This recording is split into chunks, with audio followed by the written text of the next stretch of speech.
I drove 4 hours on 2 days worth of adrenaline and almost no sleep because I wanted to see my son's face when I walked through that door 2 days early. Instead, the face I remember most clearly from that afternoon belongs to my wife. My name is Grant Ellison. I'm 39 years old. I served 11 years in the Marine Corps, 2 deployments, and for the last 6 years I've taught military history and led drill instruction at Ridgeline Military Academy, a private boarding school just outside Hartwell Ridge, Georgia, about 40 minutes from Fort Benning. I married my wife Renee 12 years ago. We have one son, Eli, who was turning 9 that week. I want to tell you how I got to that driveway, because the 4 hours before I opened that door matter almost as much as what I found on the other side of it. That spring, the Academy sent 3 of us instructors to a 6-week leadership certification course held on a training annex near Fort Benning, a couple hours from home. The idea was simple enough. Come back better equipped to run the cadet leadership program, maybe pick up a stipend bump along with it. I stayed at a modest extended stay motel through the week, drove home most weekends, and called Renee and Eli most evenings around 8, after Eli's homework and before his bedtime. Somewhere around week 4, those calls started getting shorter. I didn't think much of it at first. Renee worked in marketing for a regional healthcare network, managing a team of about a dozen people, and she'd mentioned taking on a side project that spring, something about consulting on a real estate marketing campaign for extra income, since we'd been talking for a while about eventually building a bigger house on the piece of land Renee's father had left her outside town. She'd started using the word consultant a lot that spring. A financial consultant. A marketing consultant. I didn't ask enough questions about any of it because I trusted her, and because 11 years in the Marine Corps teaches you a particular kind of trust in the people holding down the home front while you're somewhere else holding down a different kind of line. I didn't think much of it at first. Renee worked in marketing for a regional healthcare network, managing a team of about a dozen people, and she'd mentioned taking on a side project that spring, something about consulting on a real estate marketing campaign for extra income, since we'd been talking for a while about eventually building a bigger house on the piece of land Renee's father had left her outside town. She'd started using the word consultant a lot that spring. A financial consultant. A marketing consultant. I didn't ask enough questions about any of it because I trusted her, and because 11 years in the Marine Corps teaches you a particular kind of trust in the people holding down the home front while you're somewhere else holding down a different kind of line. Renee and I met the way a lot of military marriages start, at a wedding for a mutual friend back when I was stationed at Camp Lejeune, and we'd built what I genuinely believed right up until that spring was a solid, ordinary, good life together. She used to drive 4 hours with Eli, back when he was still in a car seat, just to spend a single weekend with me during a training rotation. She'd kept the home front running through 2 deployments without ever once making me feel guilty for being gone. I want you to understand that I'm not telling you this story about a marriage that had been quietly broken for years before it finally cracked. For most of 12 years, it worked. That's part of what made that spring so disorienting. I kept waiting for some earlier warning sign to surface in my memory, some obvious thing I should have caught sooner, and mostly what I found instead was just an ordinary, happy marriage that had started drifting somewhere I hadn't been watching closely enough. By week 5, she'd started taking calls in the other room during our evening video chats. Small things, a 5-minute excuse here, a rescheduled dinner there. Eli mentioned, almost in passing during one call, that Mr. Adam had come by the house twice that week to talk to Mom about the new houses going up on Route 9. I asked Renee about it casually. She explained that Adam Voss was a developer she'd started doing marketing consulting work for, helping brand and promote a new residential community he was building outside town. Made sense enough on the surface. Small towns like Hartwell Ridge don't have an unlimited supply of marketing professionals, and word of mouth travels fast. The certification course finished up on a Thursday instead of the scheduled Saturday, 2 days ahead of what everyone had told their families to expect. Our instructor, A retired Army colonel who didn't waste words told us the final evaluation had gone well enough that they were cutting the last weekend of coursework. Go home. Enjoy the time with your families. Eli's birthday was that Saturday. I'd already planned on surprising him by making it home just in time for the party Renee had been organizing.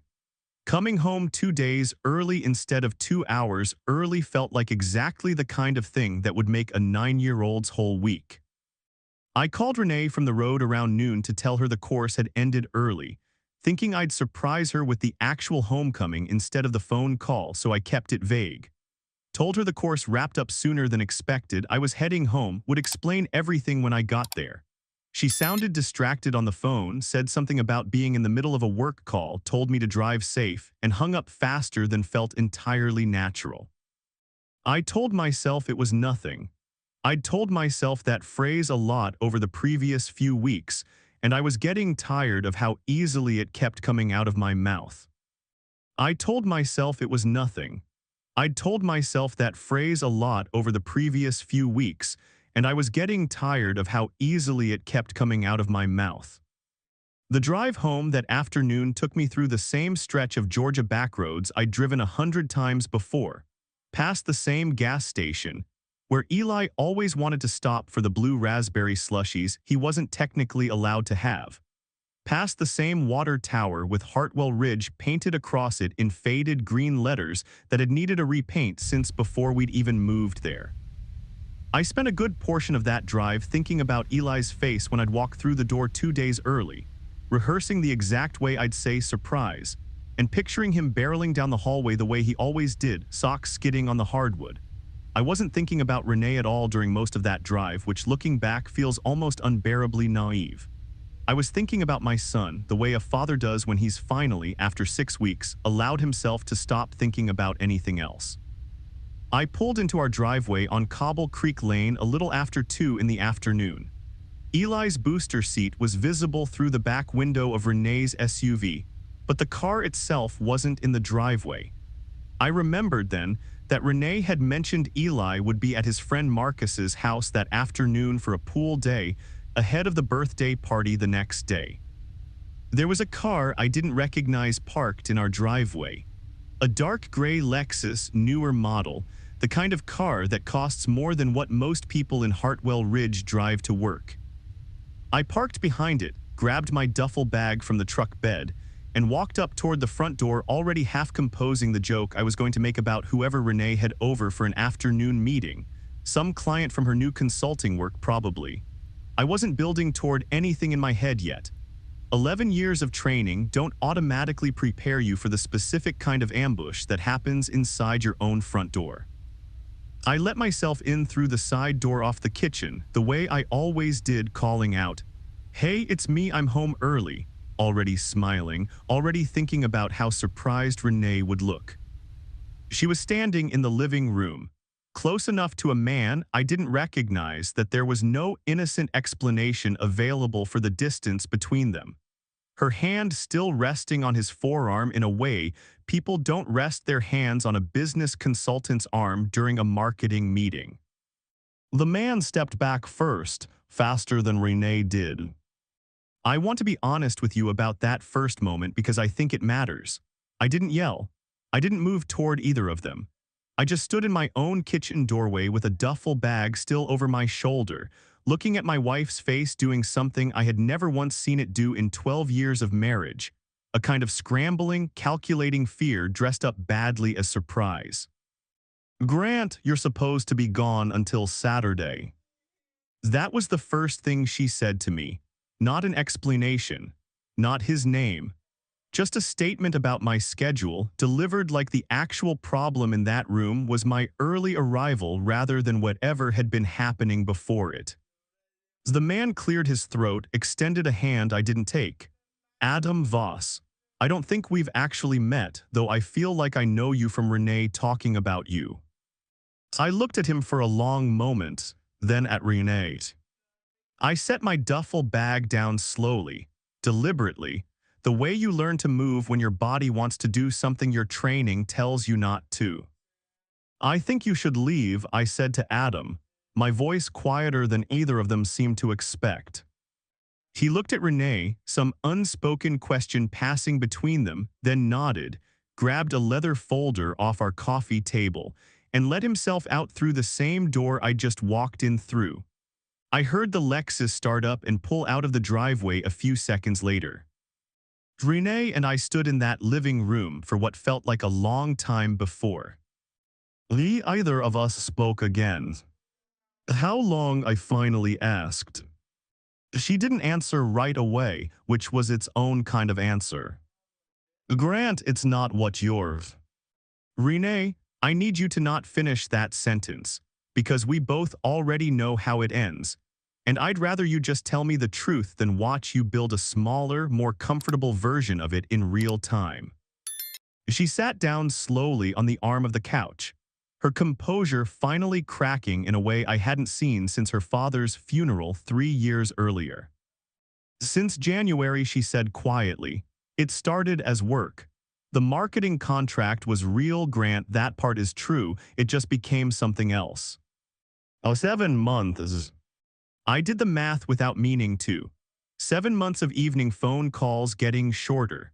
7 months of a 9-year-old mentioning Mr. Adam coming by the house with the casual acceptance kids have toward whatever adults present as normal. 7 months of me driving 2 hours home most weekends, believing I was protecting something that had already quietly stopped existing. I want to tell you I had some dramatic response ready, some line I'd rehearsed for a moment like this without ever expecting to actually need it. I didn't. I mostly just felt a strange, heavy stillness, the kind that comes right before you fully understand the size of something, before the actual pain has caught up to the information. I need to pick up Eli, I said. He doesn't need to see any part of this today, not his birthday weekend. Not any part of it, not until we've figured out how we're going to handle it like adults. Renee nodded, wiping her face with the back of her hand. Grant, please, can we just talk about this before? We're going to talk about it, I said, just not today and not in a way that touches him before we're ready. That's not negotiable.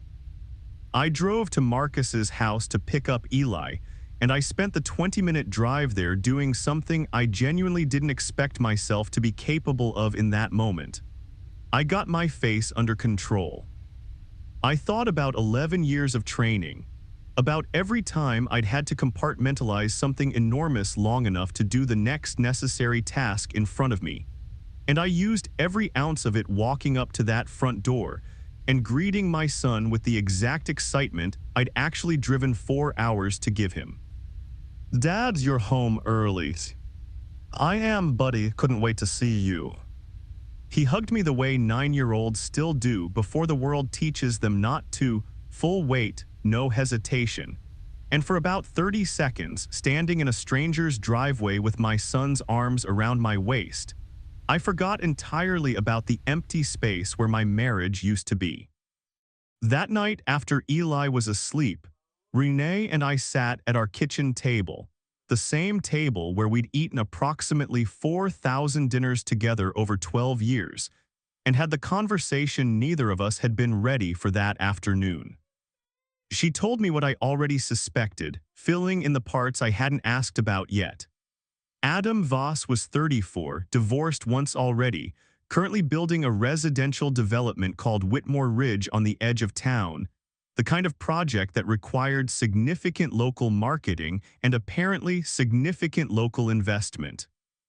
That last detail is the one that changed the entire shape of what came next. I need you to tell me the truth about something else, I said, watching her carefully. The home equity loan paperwork I found in your desk drawer 3 weeks ago. You told me it was for the kitchen renovation we'd been talking about. Her face did something complicated, a mix of guilt and calculation I recognized now for what it actually was. Grant, I was going to tell you. How much and where did it actually go? $62,000, she said quietly. Some of it went toward marketing expenses for Whitmore Ridge that Adam couldn't cover up front. I was going to be paid back once the first phase of units sold. It was supposed to be a short-term thing. Renee, that home equity loan is against our house. The house Eli sleeps in every night. I know how it sounds. It doesn't just sound a certain way, Renee, I said, and for the first time that whole day my voice actually rose, though not by much. It is a certain way. You took $62,000 against our home without telling me and gave it to a man you were sleeping with to fund his business. She didn't argue that characterization. I think by that point there wasn't much room left to argue it. There was one more thing, and this is the part that still sits heaviest in my chest when I think back on that week. 2 days later, going through some old paperwork trying to understand the full financial picture, I found a statement from Eli's 529 college savings account. $14,000 had been withdrawn 4 months earlier, transferred to an account I didn't recognize. I confronted her with that statement on the kitchen table, and for the first time in that entire conversation, she actually cried real tears, not the composed, strategic kind from that first afternoon. I was going to put it back, Grant. I swear to you, I was going to put it back before he ever needed it for school. It was just supposed to bridge us until the first units closed. You used our son's college fund to prop up your boyfriend's failing real estate project, I said, and something in my voice had gone completely flat by that point, past anger into something colder and more useful. I want you to hear yourself say that sentence back to me, Renee, out loud. Well, she didn't say it back, she just put her face in her hands. I didn't sleep much over the following week. I taught my classes at Ridgeline, ran drill instruction with the same steady voice I always used with the cadets. Came home each evening and did homework with Eli, made dinner, read him a chapter of whatever book we were working through, and then sat up most nights at that kitchen table with a legal pad, writing down everything I could remember and everything I could document. Because 11 years of military training teaches you one thing above almost everything else. When something important is happening, you get the facts in writing before your memory has a chance to soften them. I met with a family law attorney named Patricia Alvarez, recommended by a colleague at the academy whose own divorce she'd handled fairly and cleanly a few years earlier. I brought the bank statements, the home equity paperwork, the 529 withdrawal record, everything. Patricia looked through it all carefully, then looked up at me with an expression that was equal parts professional and genuinely sympathetic. Mr. Ellison, financial misconduct like this, particularly involving a child's education fund, is going to matter significantly in any custody determination. Georgia courts care about stability and demonstrated judgment when it comes to a child's welfare. This paperwork tells a very clear story. I'm not looking to punish her out of spite, I told Patricia. I just need my son somewhere stable. That's the only thing I actually care about walking out of this with. I understand, she said, and for what it's worth, that's exactly the position that tends to serve people best in situations like this. The facts do most of the work, you don't have to. I filed for divorce 3 weeks after that afternoon in the living room, citing the financial misconduct alongside the infidelity, and requested primary physical custody of Eli, with a structured, generous visitation schedule for Renee, because whatever had happened between us, I never once believed Eli needed to lose his mother in order to keep his father whole. Renee tried for a while to minimize what had happened. In mediation, she suggested the affair had been a mistake made during a difficult period, framed the financial decisions as an investment opportunity that simply didn't have time to pay off yet, and at one particularly difficult session, suggested that my extended time away for the certification course had created distance in the marriage that had, in her words, left room for things to happen. Patricia handled that particular suggestion for me, calmly laying the bank statements and the 529 withdrawal record on the mediation table, and asking, evenly, whether Mrs. Ellison would like to walk the room through the timeline of when those withdrawals occurred relative to Mr. Ellison's actual travel schedule. Renee didn't have an answer for that. There wasn't one available that fit the story she'd been trying to build. Renee didn't have an answer for that. There wasn't one available that fit the story she'd been trying to build. There was a second mediation session about 3 weeks later where she tried a different approach entirely. Softer, more pleading, asking whether we might consider counseling instead of moving forward with the divorce filing, telling me she believed the marriage was worth fighting for, that people made mistakes, that Eli deserved a family that at least tried before giving up. I sat with that request for a full day before answering her, because I didn't want my response to come from anger. I wanted it to come from something more settled than that. I told her, eventually, over the phone, that I didn't think this was a case of two people drifting and needing help finding their way back to each other. I told her that trust, once you've watched someone spend 7 months building an entire second life around lying to you convincingly, isn't something counseling repairs, at least not for me, and that I needed her to respect that this wasn't a negotiation I was interested in reopening.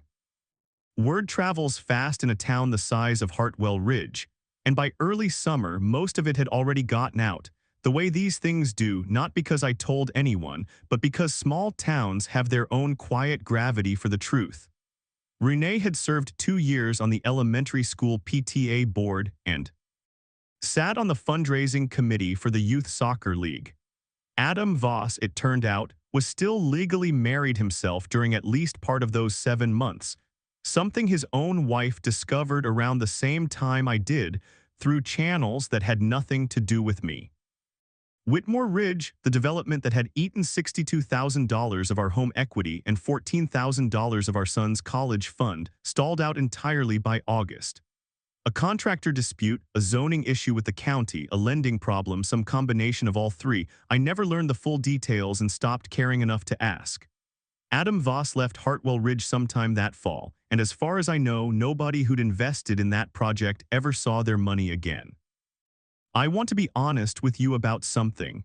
There was a version of that summer where I could have let myself feel triumphant about all of it, the affair collapsing publicly, the business failing, Renee's reputation in town taking the hit it took.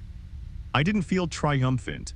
Mostly I just felt tired and sad in a way that had very little room left over for satisfaction.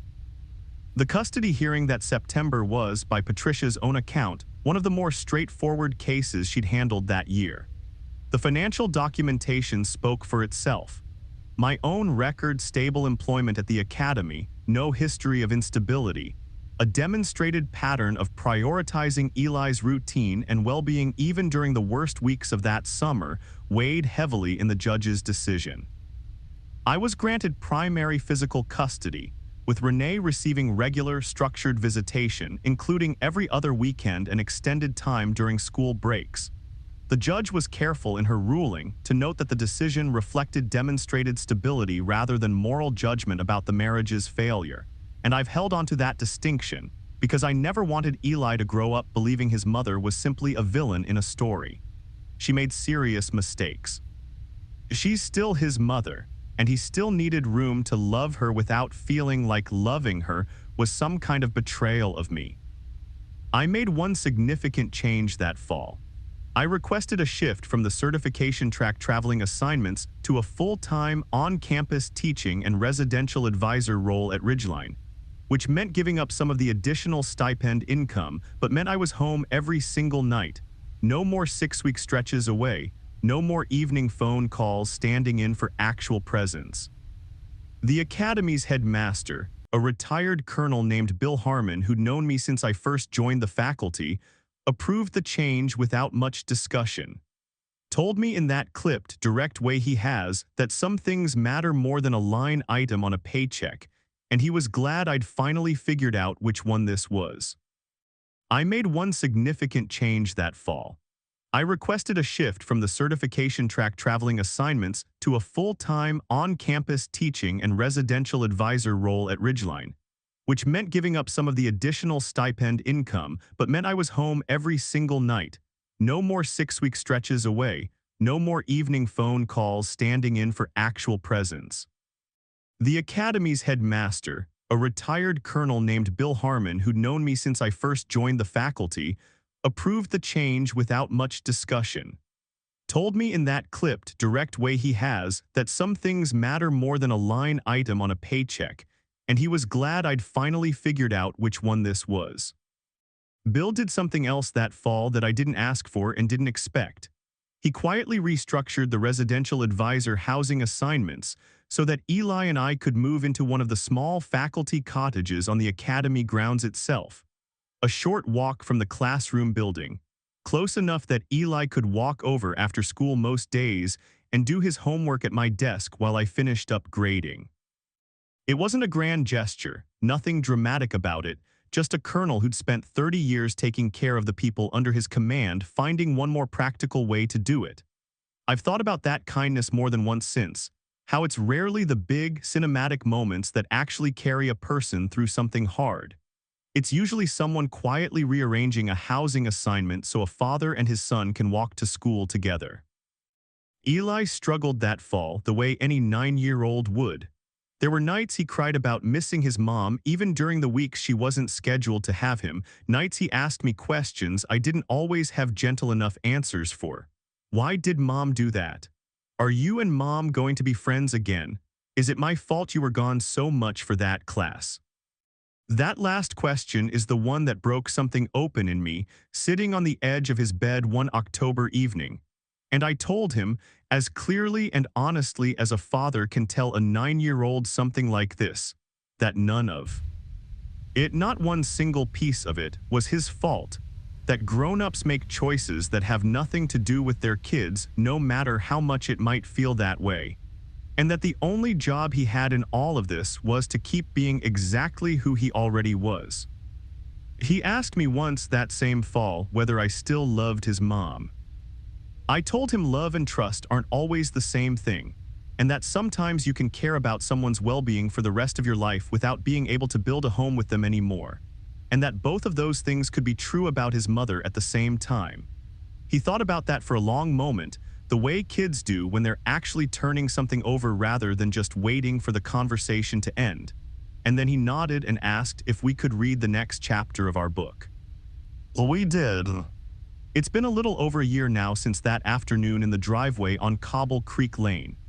Eli turned 10 this past spring, and this time I was home for the entire week leading up to it. No early surprise necessary because surprises, I've come to understand, aren't actually what a kid needs most. Consistency is. Ordinary, unremarkable, boring reliability, the kind that doesn't make for a very exciting story but makes for an actual stable childhood. Renee and I have settled into something that works mostly. Cordial handoffs at the end of the driveway. Shared school events where we sit a few rows apart but both show up every time because whatever happened between the two of us, Eli never once asked to be caught in the middle of it, and I decided early on that I wasn't going to make him carry that weight if I could help it. She's rebuilding, from what I understand.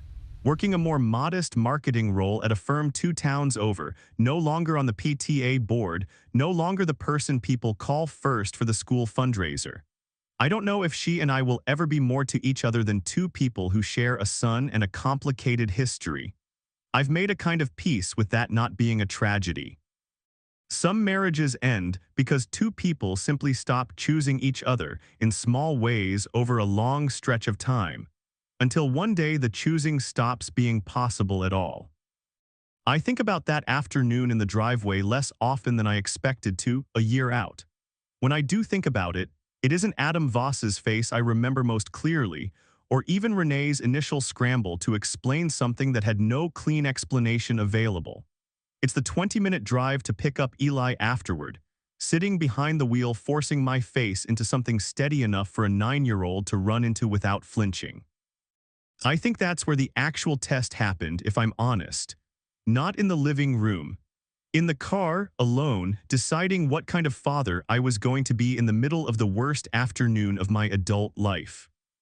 11 years in the Marine Corps taught me a lot of things about discipline, about holding a line under pressure, about doing the next necessary task even when everything in you wants to do something else entirely.